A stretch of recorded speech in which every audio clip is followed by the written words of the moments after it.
I'm a bit concerned with this question. If people are going to read, of course they will. The main reason is because they can read. And there's no reason not to read. The same, there is no reason not to watch TV. I didn't expect this question, which was given to me on this lecture, to be so wide. Because it's not even the question about reading papers, but also about reading books.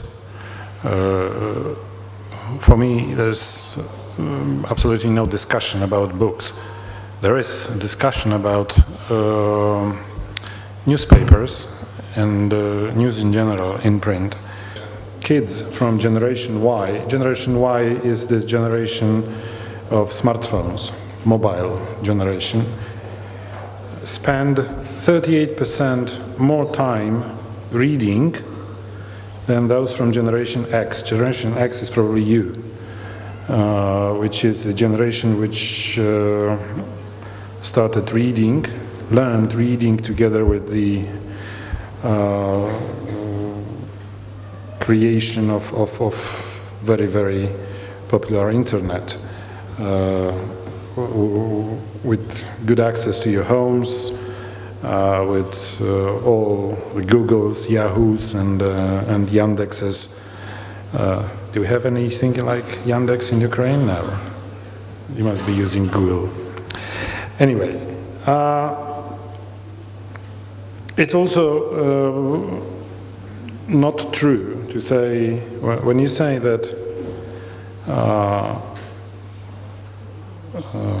circulation of newspapers globally is falling, this statement, it appears, is not true. Again, according to this association,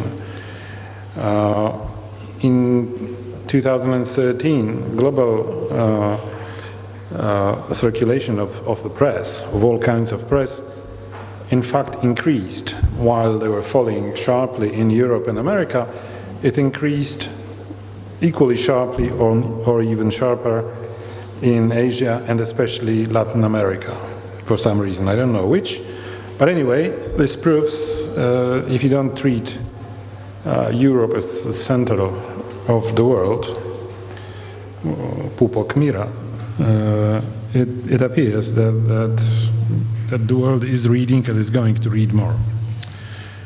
Actually, there are 2.5 billion people in the world who read newspapers, and about 800 million who read them on the web, I mean using smartphones, which means almost half of the global population, including very, very, very poor people in Africa and Asia, and in former Soviet republics in Central Asia, they read. They have the requirement to read. We all in post-Soviet territories tend to think that printed press is falling, because in the past, 25 years ago, there were these newspapers called Prawda, or Komsomolska Prawda, or Trybuna Ludu in Poland, or something on Neues Deutschland in Germany, and they had circulations going in millions. Now it's hardly hundreds, 1 or 200 thousand. So everybody thinks that, well, the press is dying. No, a certain kind of press is dying. The press which is not providing valuable content, because the game is not about the medium in which you consume, through which you consume news and information and knowledge, but the game is about how good, deep and interesting this content is.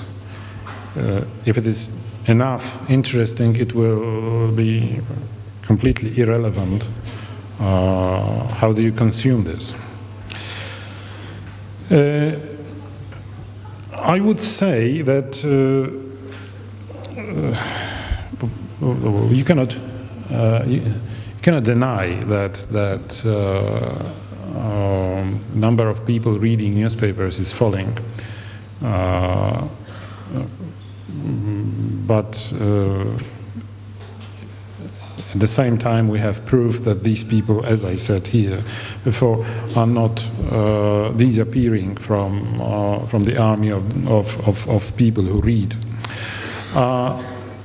They change their habits. I would say that today we have something like the Gutenberg revolution à rebours. I mean, in different direction, but it doesn't mean that people will learn less or consume information less. By the way, when Gutenberg introduced his innovation, printing, there were people saying that, for example, that it's a very, very dangerous invention because we will lose our memory. Until then, people, in order to give something to their kids, they were telling them stories in order for them to memorize them. After Gutenberg, they were of course, they could of course read it. So there were scientists or priests who were saying that this invention is very, very dangerous for human beings. Indeed, it was, because in fact the print also provided such books like Mein Kampf, so it may be dangerous from time to time. And by the way, for centuries, people were being convinced that women shouldn't be taught to read because it may be harmful for them. I can see majority of this audience are women, so worry not. I don't think that it's harmful for you. Okay. What is the main threat to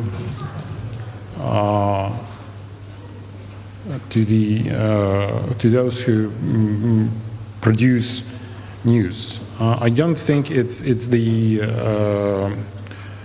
I don't think these are habits of those who are reading, because, as I said, they will be reading anyway.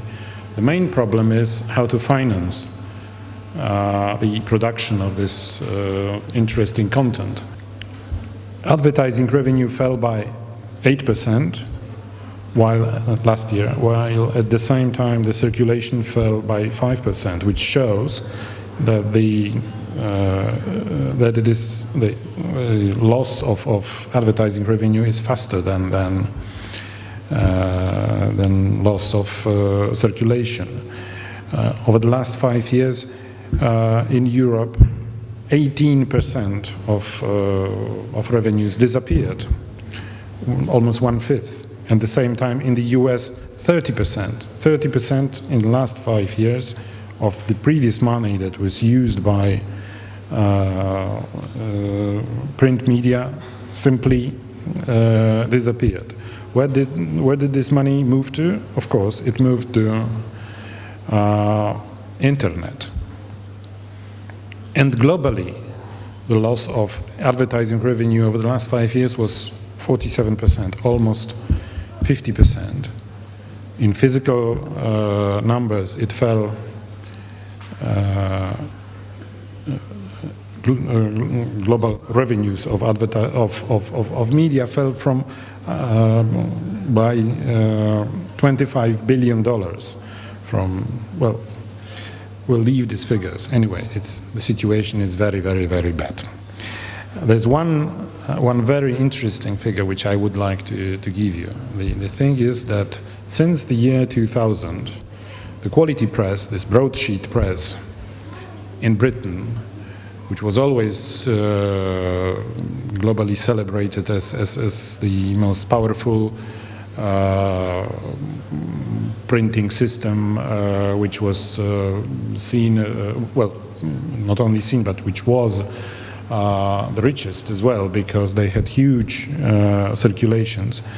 Their circulation over the last 14 years fell by exactly 50%.